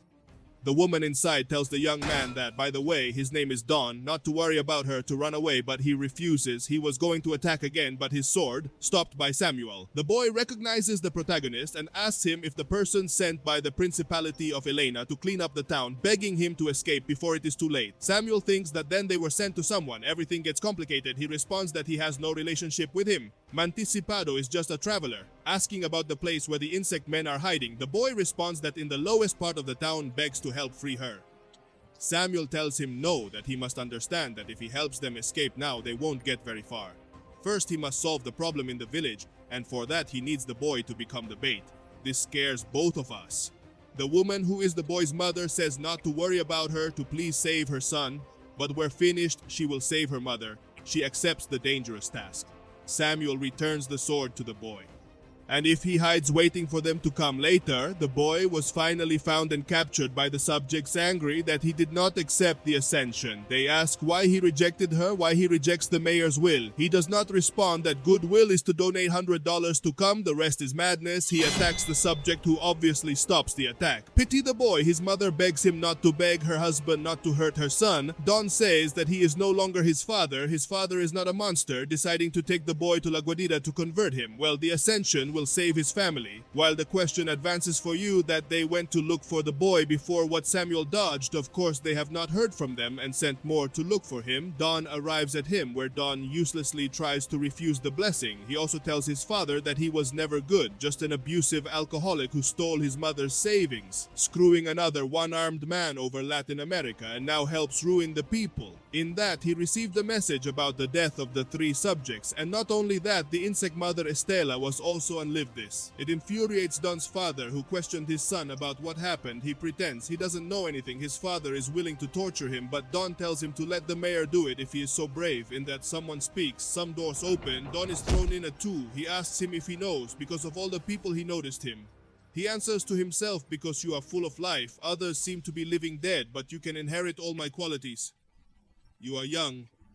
Maybe you don't understand, the mayor tells him, revealing a secret. During the plague that hit the town 2 years ago, half of the population died. He realized how fragile all humans were and how useless he was. He could only weep and regret until the REBORN appeared, who not only healed them, but also gave them hope. He gave her the larva. Under his careful attention, the larva of the sacred star mother insect grew healthy and strong, gave them opportunities, and although he has already ascended, his body is old and he fears that he can no longer raise the mother insect, so he gives the responsibility to him. This is Ankabel Mayor level 20. Don rejects the supposed ascension. He refuses to be a monster. The mayor releases a bug, tells him that he can't refuse. He will accept it and join them. Don attacks the bug with a stone. His head gets angry. He spent a lot of energy raising that larva and has killed it, because if he gave him the best option, Don tries to escape, but the chain is willing to let him go. It launches after him, but this is the trap. Don smiles, says he wasn't trying to escape. In fact, he should be the one who escapes by locking the door with a padlock on the inside. The mayor attacks him thinking he has gone mad, but Don is saved by Samuel, the promoted. Confused, he asks who the protagonist is. He responds that he is someone who can bring the best to Ankeville. The mayor attacks, angry, an outsider meddling in what Samuel doesn't know, dodges, also cutting off the legs of the mayor, who says everything he has done is for the future of the town, but Don gives him his dose of reality. He's turned the town into a nest of monsters. The academy does not agree, and he prepares another attack, sure that a promoted like him will not lose. He releases poison. Don and Samuel cover the area with attacks. Samuel stops him by confusing the monster, because how can he move? Samuel scoffs, it's a lethal gas, but it doesn't work against him because he has a Model 3 purifying mask and Adon gave him a Model 1 purifying mask. Don's looks good, Facharita. I like it better, eh? Both exchange blows. For Samuel, the thorny situation in the games, this man was very kind. He not only takes care of you, you return the favor by completing small ones. Returning hope and life to the town, he tells you how his past has protected this town for generations. He even goes so far as to ask you to stay in the town and take his place, but you clearly have to leave, yet he wishes you the best together. Everyone. But now there is only one monster left. For those beautiful memories, there is only one last goodbye left. Do you die a hero or live long enough to make you a villain? Samuel has won the fight. The mayor refuses to die. If he dies, who will protect the town? Samuel tells him that enough is enough. He has given everything for his people. It is time to rest. He tells him that he doesn't know anything, that he speaks as if he knew. Samuel touches, but something happens. Both memories are mixed. The here is where Samuel and Samuel see that the cat experienced the protagonism.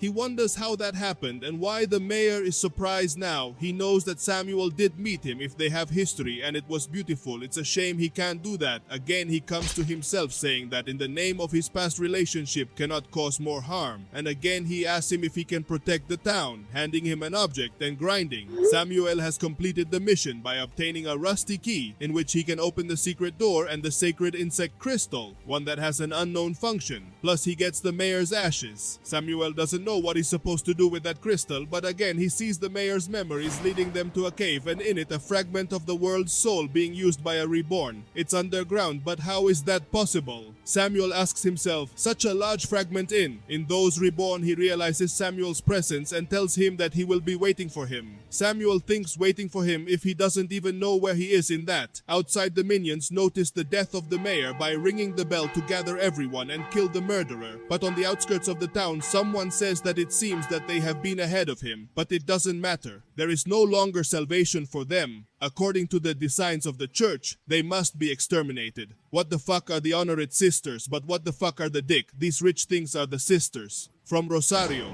who begin to massacre all the monsters in the town with total ease. Mother of God. Look at that, at Carmen of summary of the priest of corruption. He would love to be here. But Samuel, what was happening in the town is clear. The family of the mayor who protected the town, what he really protected was that fragment of the soul of the world. They treated it as a secret, however, that Reborn knew it. Each Reborn has unique abilities depending on the system, but whatever it is, it cannot allow him to have such a fragment. They are one of the three supreme treasures with immeasurable power. They are not only the pillar of the 8 kingdoms, but their value is incalculable, even a small fragment. But that fragment was gigantic, only a little smaller than those in the realms. And although Samuel follows the rules of the game in this very real world, he can't just ignore things. So now what he has to do is get that fragment where he was cheerful. It's love, it's incredible, it beat each, but the protagonist calms him down. It's not over yet. Everyone must be finished, including his father. Don knows it and accepted it. That thing is not his father, who, by the way, arrives threatening to kill his mother if they don't come out. Don asks Samuel for a favor. Allow him to deal the last blow to that monster. They come out. His mother complains to Don because he didn't escape. His father scoffs. He has nowhere to escape. 2 questions. If he has no feelings, she is his wife. But the father says he is beyond feelings, as a promoted tells Samuel to give him the key, held back from the mayor. Does the protagonist think? Does he know about the key?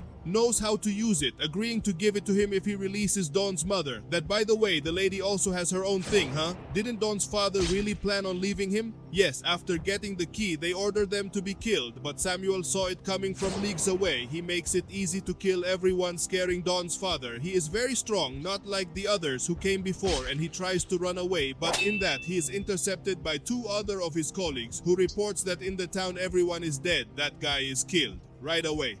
Don's father protects himself from the dart by cursing Rosario's sisters. He can't believe that they send them. The mothers are surprised that he meets her, but that only bothers her more, knowing them and daring to do such evil acts. She is the leader of the level 40 sisters, the leader notes. Samuel in an instant reaches him, cutting off Don's father's arm, who didn't even know how she did it. She says that Samuel's smell is different. He seems to be special. The protagonist only curses in his mind and all the people they could send because they had to be the craziest fans. That complicates her plans. The Rosary Sisters belong to the Scarlet Church of the Principality of Helena and are the most powerful execution forces of the church, as in Warhammer, composed only of meticulously selected women of superior beauty. However, appearance is only the first step. Each one must take an ellipse called rebirth liquid, which causes enormous pain, does not torture the soul, body, and mind. Those who survive this cross the umbra of death. After that, they are subjected to the most brutal combat training. That is why each of them is a cutie, but at the same time a killing machine as few can anew.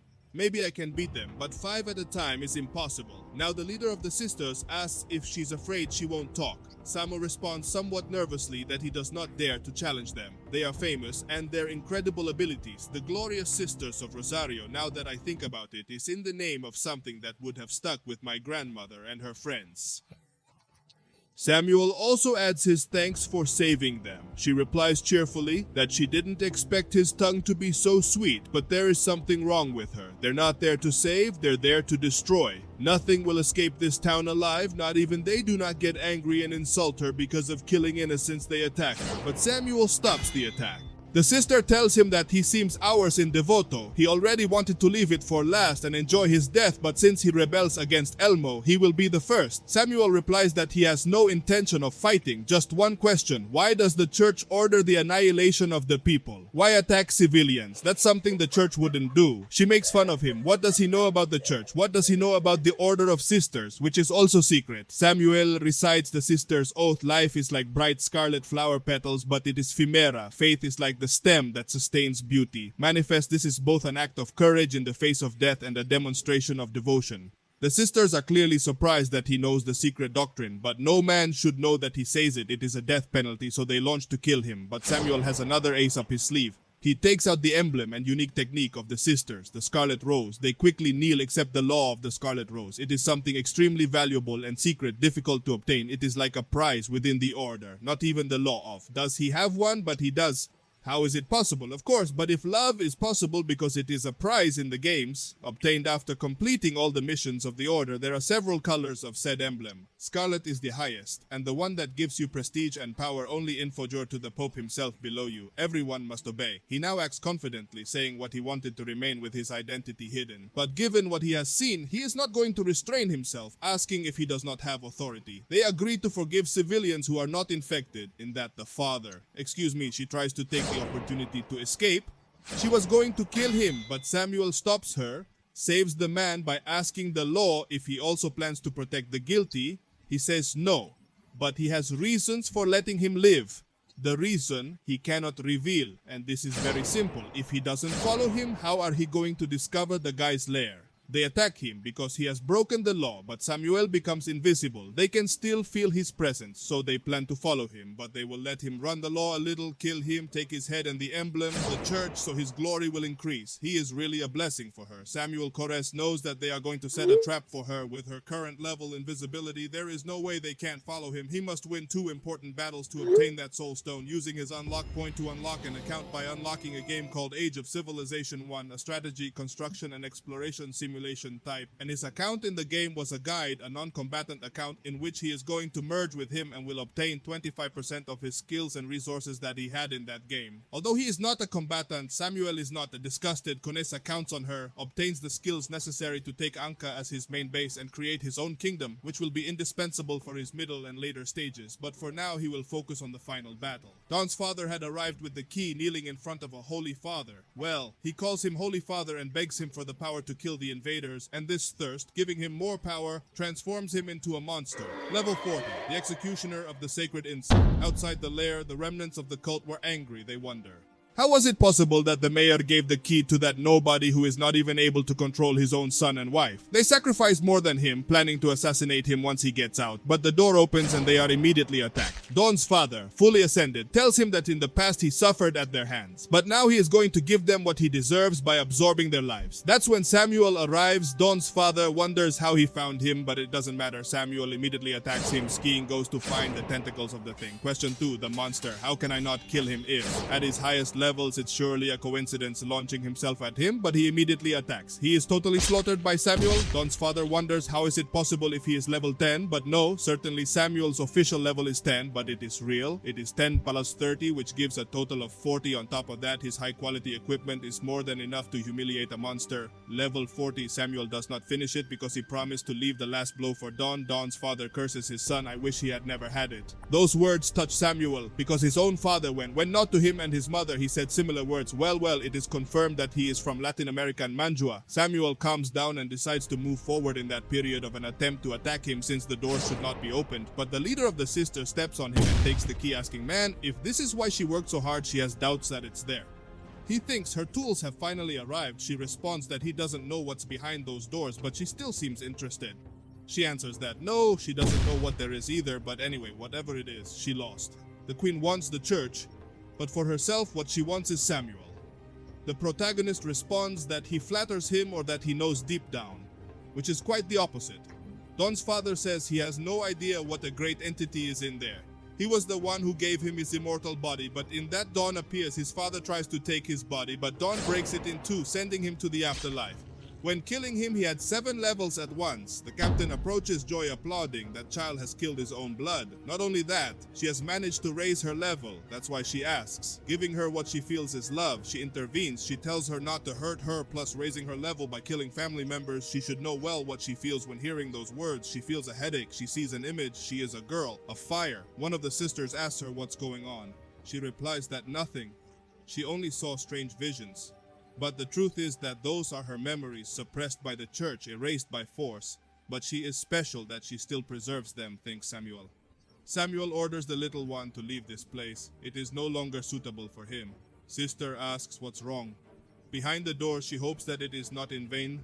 The protagonist answers her that she has the key that opens and see what there is. She does it immediately. 4 of the sisters are attacked, killed in one attack, not by God. What a waste. The captain deflects Samuel's attack, dodges killing when opening the door is not something that comes in the games. But being a reborn, she expected it. In that the sisters, or God, thanks to the emperor, are still alive. Everything was an illusion. The murdered intention of the subject inside, warning him not to approach, but that only makes the... Is it even more decided that they show us Rikuras by entering B into the fragment of the soul of the world of considerable size, enough to cause a war between kingdoms? But what does that do in this place? This discovery awaits. She is excited, really excited, thinking about the glory she is going to get. There is this, but sister, Samaru's mission gets multiple updates. Main get the fragment. Then I will use the fragment to open a new era of civilization. It will not be easy, and they are basically asking him to become a king. He prepares for the battle that is about to break out. That being says that she is beautiful, bright and powerful, of course. She talks about the soul stone, not the head of the sisters. I would talk about her. He is the headmaster of the Bugisi Centuplias level 45. He tells them that Jack insists he is going to make him ascended. The captain says not to exaggerate, being a level 45, he won't be able to beat the 5 together. That's what his sisters talk to him about. Something is wrong. This boss is not normal. He is a reborn. She, with this information, they take the most. Seriously, Samuel thinks they have an object that allows him to identify reborn, but they couldn't identify him. How are you? Thanks to the dagger the princess gave him, otherwise he would have died. Without a doubt, they begin their merciless attack, and although powerful, they fail to kill him. He makes fun of them, says that it is a nuisance, calls them on the PC, says that he did not expect them to discover his identity. They do not know with what else attack him. He resisted everything. He now decides to attack 2 sisters with a kind of poison. God, not again, that she wastes screaming in pain. Ramon does not recognize Reborn's abilities. He has no information, so he will have to test the weak and strong points, and he will do that using the sisters with a prayer called Mighty Thorn. The captain helps her sisters by strengthening and healing her, increasing her attacks, including magic, and for the glory of the church, they go on the attack, but they are quickly paralyzed by the poison of the reborn. They begin to lose consciousness, have hallucinations, and even the captain, who begins to remember her childhood full of suffering, is now reborn, plans to transcend them. The captain reacts, notices that her sisters are being parasitized. She differs from the sister. She has not been able to suppress the poison. Her armor and weapon is active using the supreme open crimson flowering of the Sisters of the Rosary, divided into 3 stages, stimulating the body to a higher level. With this, the parasitization begins to slow down. Everyone begins to pray. The captain takes the opportunity to kill the 4 before they infuse incomplete, offering her condolences. You were born. She mocks how ruthless she is, going down with her main body to parasite the captain. Both begin a wild fight, clearly reborn, superior to the captain, beating him up like a drunk uncle. He has even broken the sister's mask, allowing her beautiful face not to be seen. She is Captain Leary. This is the last of her forces, willing to use her definitive power to self-destruct along with the reborn, because if the church and the queen cannot have this fragment, no one will. They begin their chants by invoking the sacred crimson flower, the 3rd stage that uses their body and magic. How sacrifice expects you in. That beauty is going to die. For God's sake, turn it off and let's go. The attack envelops Reborn, but it is not enough. The capital still lives. He laments. He could not even win. He says he is still as useless as when he was young. Now he remembers everything in his last moments, but saved by Samuel. She is surprised, thanks him, thanks to her, discovered the nature of the enemy. Now he is going to take care. Samuel tells the sister that he has successfully completed his mission. She asks incredulously, what mission? 4 of his sisters died just so he could explore, 5 of them couldn't with him. It makes him think that he will be able to. The Reborn calls Samuel an NPC. He totally underestimates him as the protagonist. He recognizes the strength of the enemy, but his strength will not be enough to defeat him. He only has good skills, but his combat experience is little, plus he only hides the shadows of Reborn. Angry, he laughs and attacks Samuel. He saves the captain. Whoever complains about saving her says that he won't be able against the Reborn. Samuel responds that he is also one. He also increases his level to 7. He had accumulated experience points, deciding to use them now. By doing those, his enemies do recognize him as a Sido. The sister asks him how it is possible she did not detect anything. The enemy says that then he is not an NPC but one of his own, and his ability to hide his information is commendable. Now he understands it. He is the person he connected with before. Too bad they are on the wrong sides. Not on the side of the Dark Reborn. His information is new. Samuel asks if there is a side among the Reborn. He is a lone wolf, he says. He launches himself against the enemy, who responds in kind. The captain watches and thinks, yes, maybe what she felt about him was because he was a Reborn, but... or wasn't it a different special aura? While in combat, Samuel explains to us that this Reborn's profession is a variant of insect summoning sorcerer, a profession that already existed in the game, so he is sure to know how to fight him.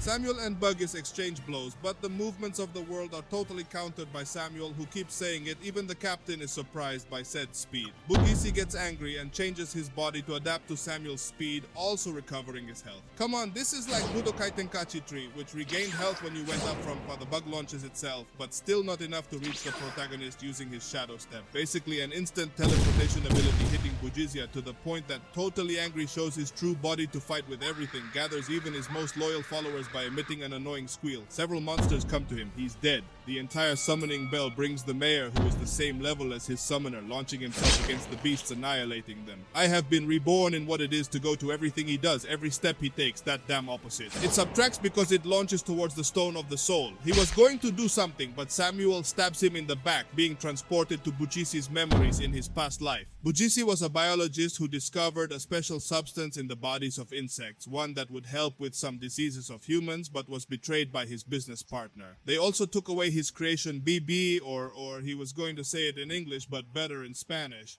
With nothing, he decided to end his doomed suffering. But the insect, the one I think came back, was a species. The day I believe through genetic manipulation, with the help of BB-007 Go from the traitors, he injected himself with a compound, turned into a monster, and decided to destroy his world. Then it ended here, and let's see, the Reborn come from different worlds and realities. That is, not all of them are from our planet. Samu wonders if that connection is a coincidence or a soulstone thing. He has obtained all the memories of Bujis and, in short, many secrets to discover. Bujis tries to harness the force of the stone. The captain is surprised then by being able to absorb directly from the soul of the world, Samuel. He tries to destroy the soul stone because although it is a shame, it is becoming dangerous, but he was not able to do so. Buji is happy. Now no one will be able to stop it. In those systems, it notifies him that the requirements have been met, the guide abilities have been activated, and Samuel has taken control of the soul stone, so no one else can use it, raising his merit by 5%. Buji. If you wonder what's happening, then out of nowhere you can't absorb anymore. Samuel is happy to think that the guide, who is not good for combat, could help in this way. In addition to helping him, he has so easily obtained this gem. From the soul of the incredible world, Buji has become more angry again. He interferes. The captain can barely resist. In that, the badge flies towards her. Samuel is given to him. She regains her strength and vitality. He tells her that the enemy of her enemy is his friend. She can take better advantage of the badge than he, so he needs his strength. She agrees to cooperate, and they both launch the attack Yugis if he fights back. But the combination of both people for him is unsurpassed. Even when he tries to protect himself, he is wrapped in the flower. Kamisin Samu is deposited on his grenade inside before it closes. Killing him with the explosion, the captain levels up. This result was not expected. As soon as Samuel receives a notification, he must now choose between light and darkness. You have to decide which faction to join, but the system tells you can also take your time choosing. Samuel wants more information before he does. By killing the Reborn, Samuel gains 1,818 gold, 8,000 soul points, and an account unlock point in addition to the following items. Summoner, a skill book that can summon a swarm. The level of distance attributes depends on the user. Insect Summoner set. which strengthens the bond with the insect race. It is liquid treatment in your applicator, a potion that transforms into an insectoid and lasts 3 minutes. Mark of the Dark Reborn that represents the identity of a Dark Reborn can be used to temporarily convert an individual into a member of said group. Although if the badge asks me, this looks like Isama from Overlord. Samuel looks at the badge with that, perhaps getting information without waiting. He is transported to a space, a room called the Dark Round Table. The system warns him that his current identity is that of Buzigi Asi, and that he must not fight or he will die. In the game there was a round table room, a space where players and certain NPCs met to exchange information, exchange objects and more things, so this is the round table of the Dark Ones, in that they are called Mr. Busigi. He is the unknown level administrator. He tells him that today is not a meeting day. No matter how strange he went, he doesn't usually do it. The protagonist tells him that today is a meeting day. If he is becoming senile, Administrator Hall apologizes, says he is right. He takes him to a room and observes him. Samuel approaches to open the door and the administrator observes him, but the protagonist tells him that he doesn't come out. He is level 60, so he enters and they will kill him. Is that what you're trying to do? He asks. Jails. He apologizes and explains that he only follows protocol since it would not be the first time he steals the identification of one of his own, so they test everything they get to wake up the intruders. Now yes, Samuel gets to the correct room. Samuel is grateful that he saw Bush's memories, and otherwise Hal would have killed him. On the other hand, who knows what his unique ability is? How this bad reborn? Agreements of others? Well, it is definitely not something normal, and he is a surprise subject. He has arrived early and is usually the last. Another asks, who is he really? Samuel responds that the administrator has already verified his identity, so stop being so childish that the angry subject gets up. He says that today he dared to respond. He is not the real. Samuel replies that if he ever messes with him because last time he won the bid for that object he wanted, telling him to blame himself for not having money before everything escalates. The subject is arrested, but he is still angry. He says that he robbed him. He was a subject and now he humiliates him in public, he thinks. But if you want to know where that boss lives and to go and kill him, that's where Mr. Whispers arrives. Name secret level 50. Mr. Whisper says to forget the formalities. Everyone is reborn and will have his identity hidden. It bores him enough. In that meeting, there are 3 important issues. First, the world situation is quietly changing. Jadis and Wambas went to war. This is because of the intrigues of the Dark Reborn, but the only pity that the Dwarf Principality joined the war as they expected so, that they must continue provoking them until they unite. The more chaotic the world, the more wealth and resources they will have. Asking Paz how many Dark Reborn recruited, he answers that none found some, but they did not want to join them. They say that after being reborn, they do not want to be bound by rules or treaties. They prefer to be lone wolves and live according to their plans. That non-whisper asked angrily if he mentioned his benefits, resources, purpose, information. They must use all tactics. He tells her he did, but no one wanted to join. Anyway, everyone thinks they're chosen.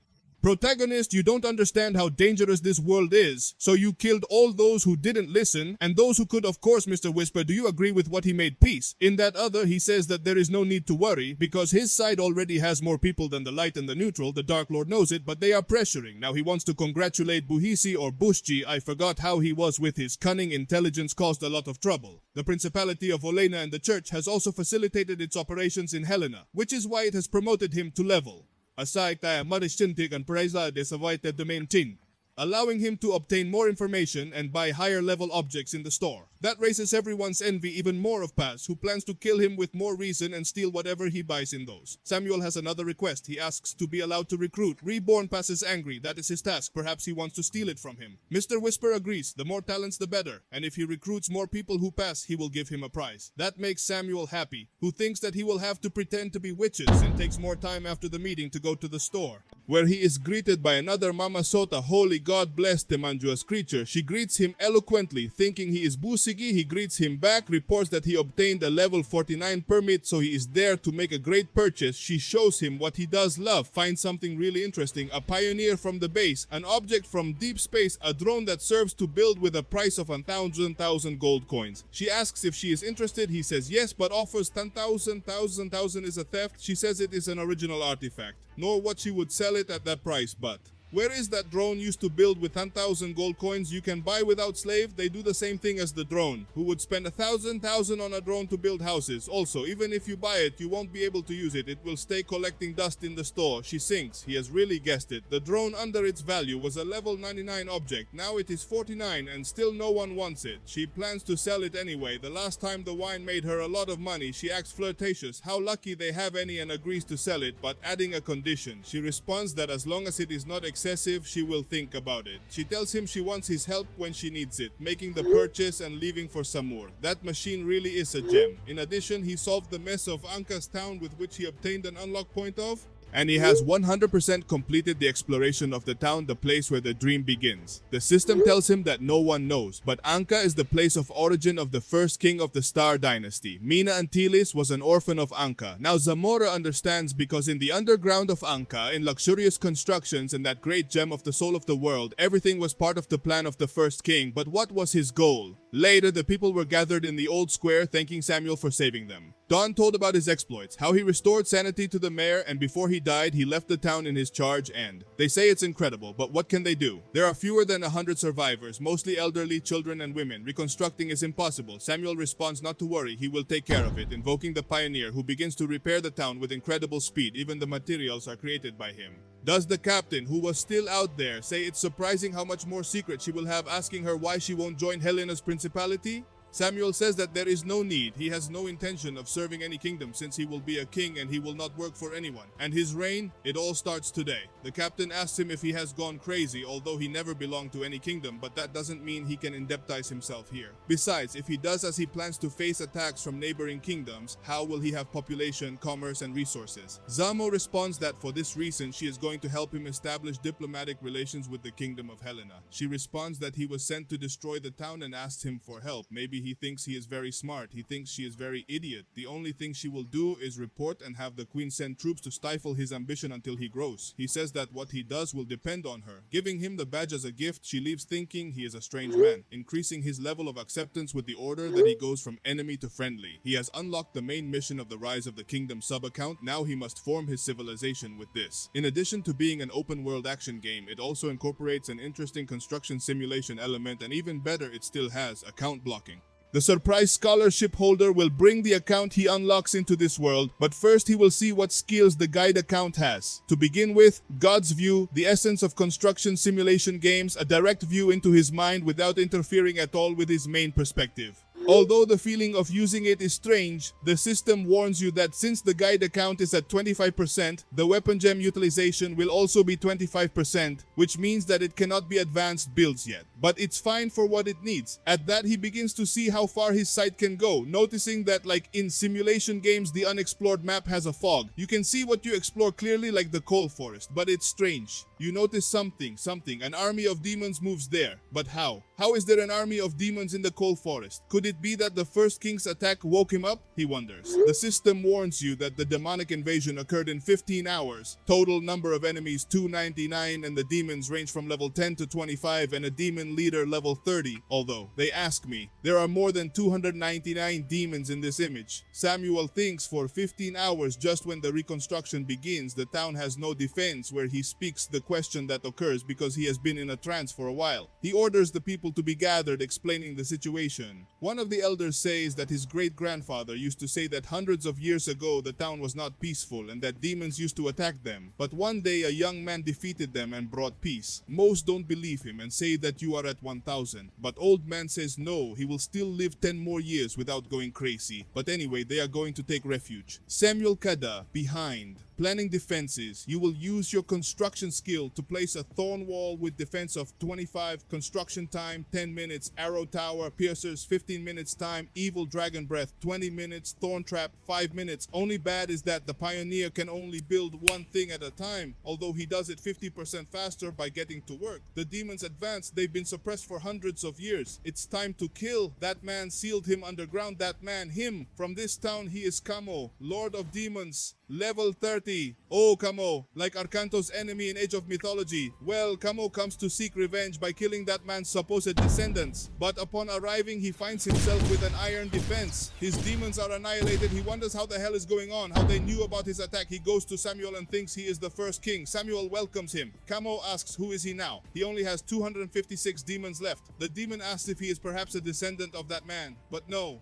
He feels his aura in him. Also because he comes to face him alone. That is a delirium. He orders some of his demons to merge to attack from a distance. He launches a rain of projectiles to Samuel, who dodges the attacks. He is forced to change plans. This demon is smarter than expected, in that the demon lord changes strategy, telling his minions to attack from below. How this demon lord suspected it is different, Samuel thinks. He is a good commander, not like the others. He must do something, because it gets complicated. The assassin set is made for PvP 1. It does not work against multiple enemies, the demon scoffs, says he overestimated Samuel, but even so, it will not diminish the pleasure of skinning the living thing in that something happens. A tremor, a gigantic insect appears. The demon is surprised how a human can control a being. Samuel teases for a long time underground. Many things have changed. The protagonist has changed his profession, an insect summoner. Of course, by doing this, the defense stops merging. The demon notices it and taunts the defenses. They have stopped, orders his demons to attack, but he has died in a plan. His being infects the demons to 50 to be exact. Transforming them into insectoid demons made him a sniff, or to the demons of Kamos. Both forces kill each other. By the time it's over, there's only one demon and 10 insect demons left. As he curses Samuel, he wonders why he imposes greater pressure on him than that man imposed on him. Now that he is free, everything is going to end so quickly. The protagonist tells him that you are superior to that man he mentions that king of humans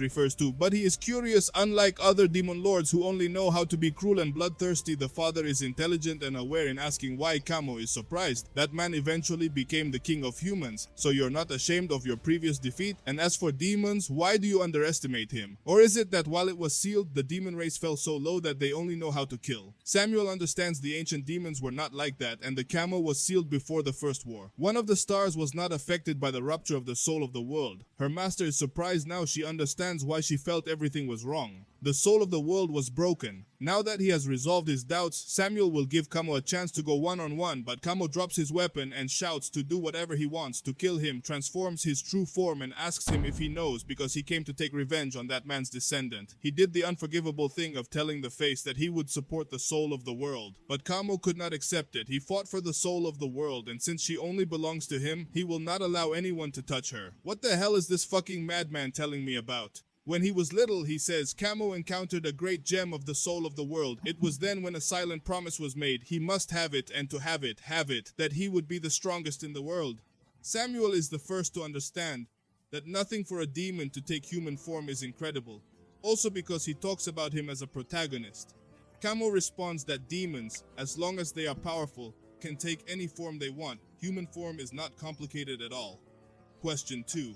If anything, it could be that his race now can't even do that, but it doesn't matter. He opens his arms and says to finish it.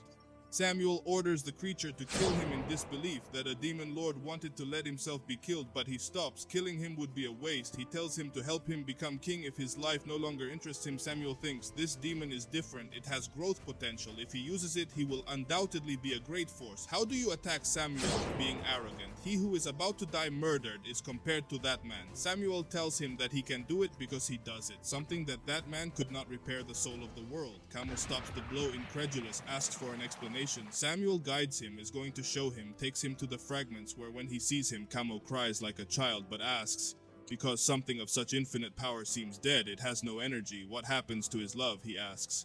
Samuel begins to suspect that Kamo has some fetish with the weapon of the world, asking the demon if he can really repair them. Amr teaches him to activate the hidden assassin class, unlocking the guide's secondary abilities with that activate power. The soul stone, when feeling the kamosa on your knee, says that even if it is a fragment, it is just as beautiful. Samuel asks, what will he do, help him or die? The demon, without hesitation, agrees to be his servant and helper forever, offering a demonic contract with which his loyalty is absolute. The protagonist accepts. Kamo calls him master. Samuel has completed Kamo's defense mission by obtaining it for gold, being a zero experience object but establishing a contract with a demonic lord who will never be able to betray him, and will always obey him. He also realizes that by recruiting, achievements are also achieved. Kamo asks, what should he do? Samuel gives him his first order: take care of the demons' corpses outside. Kamo tells him that they can be reused. As labor, they don't need to eat or sleep. Samuel agrees, but on the condition that they work at night. He doesn't want to scare the population. From there, we pass to the territory of Oxys, border of the Duchy of Helena, 50 kilometers from the town of Anka. The town was invaded by demons. The humans defended themselves as best they could in the palace. The lord of these lands says not to panic. He has sent requests for help to nearby territories. Reinforcements will arrive soon. He is Leo Oxy level 20, lord of those lands. His wife is very scared. His daughter tries to calm her down. Her mother suffers from a mental illness. She is Layla Oxys, 18 years old, so it is legal level 10%. Well, look, to summarize this part, everything super violent. This bald man comes to inform him that the demons have entered. The lord's wife goes crazy.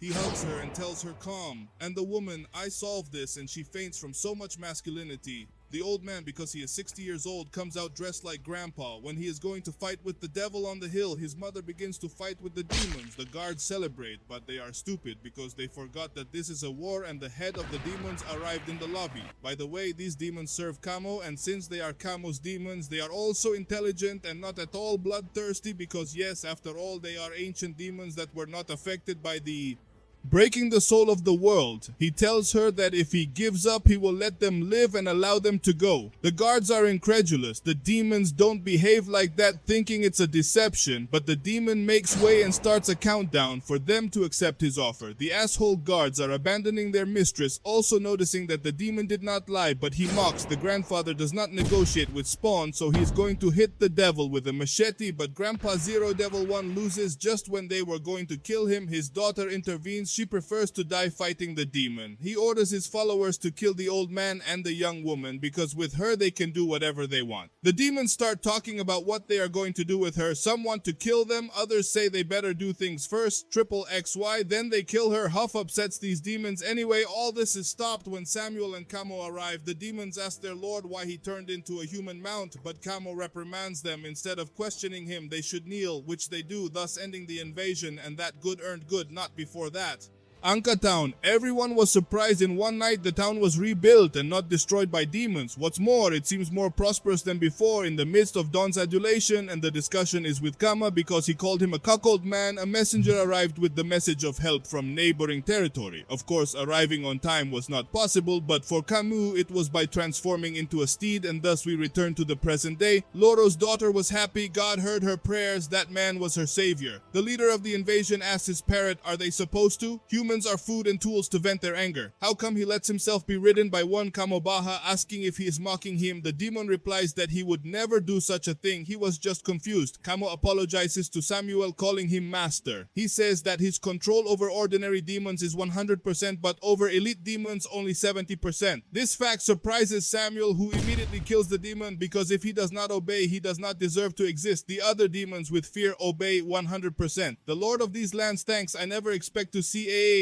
subjugated to a human. He heard legends, but never saw him himself, asking what noble lineage you come from. Samuel says, what is a simple commoner from the town of Anka Eldor? Never heard of someone so powerful coming from there. He says that in recent years a mystery surrounded the village of Anka. The mayor there used to be his best friend, but since the plague he lost contact until the capital audited a military campaign against the town. Of course he avoided marching against them, but little else could be. Samuel says that the town's problem has been solved. The mayor, he has also died, and the town is in his hands. Hearing that the Lord focuses, he goes through the branches, thanking for the help, offers rewards to Muer. He has two requests. First, his town is recovering and urgently needs a flow of young and skilled people. Second, he wants to open trade routes between Anka and Opsis. That's all. Laura's daughter, Allah, I thought that this one would have a normal body. Nah.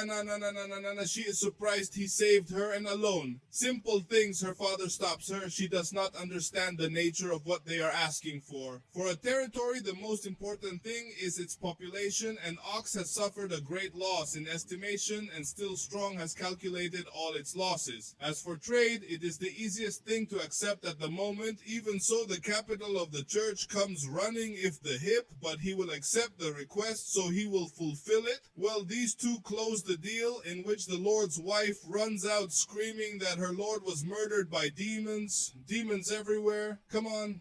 The old lady is crazy. He holds her. She calls him a demon. The Lord cares. His wife is in great trauma. She can't help her. Her daughter tries to get close to her mother, but her father stops her. She has to guide the benefactor. She accepts sad guy to Samuel, but he also stops her. She approaches the woman. She uses a spirit potion back to sanity. She acknowledges her husband's deception, and the first thing you release is, "Oh, how old you are now, but amazing, amazing." Well, at least she didn't leave with a younger man, and he proposed to be together again. She proposes to be together again. History, the truth must be said here. Today's summary, guys and girls, I hope this story has a lot of support before you start telling me part two, or another part. Listen, we are up to date. There are 35 chapters, so you can go read it from the 36th when it comes out. Let's hope that more chapters come out, and if the story continues as good, I will bring another part, and if they give it a lot of support also, finally my jaw hurts, as my grandfather would say. Seriously, how much talk today? Now prepare my faithful. After this summary comes what everyone expects, surviving the games like a barbarian. Ha ha ha ha, it's going to be epic. Kisses.